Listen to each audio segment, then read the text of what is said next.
ஒரு காரில் போகிறீங்க, இன்னொரு காரை இடிச்சிட்டீங்க. உடனே அந்த காருக்காரர் நிப்பாட்டி என்ன காம்பன்சேட் பண்ணுங்க சார்ன்றான்.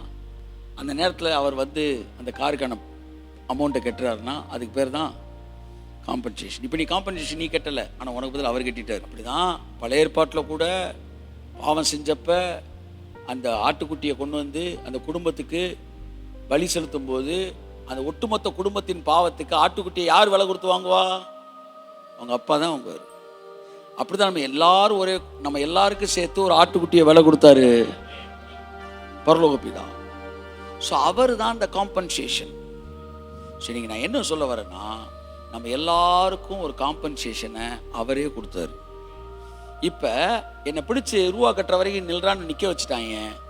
இப்போ ரூபாயை கொடுத்தோடனே என்னை விட்டுட்டாங்க. நான் விடுதலை ஆகிட்டேன், நான் நீதிமான் ஆகிட்டேன். இப்போ எந்த கார் அடிச்சேன்னு அங்கனக்குள்ளேயே நான் நிற்கிறேன், என்னை யாரும் தொட முடியாது. ஏன்னா இவர் கொடுத்த காம்பன்சேஷனில் நான் நீதிமான் ஆகிட்டேன்.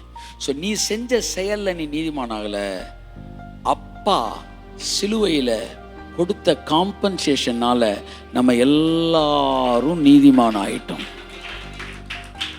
அதுக்கு பேர் தான் ரிவார்டு, மகா பெரிய பலன். புதிய மொழிபெயர்ப்பில் எப்படி இருக்கு? நீர் எனது மிகப்பெரிய கைமாறு அப்படின்னு இருக்கு. கைமாறுனா காம்பன்சேஷன். நான் என்ன சொல்கிறேன், நம்ம எல்லா பாவத்துக்கான கைமாறு அவர் கொடுத்து முடிச்சிட்டாரு. சரியா? அதனால் நீங்கள் நீதிமான் ஆகிட்டீங்க. இப்படி நீங்கள் நீதிமான் ஆகிறதுக்கு பேர் தான் தேவ நீதி.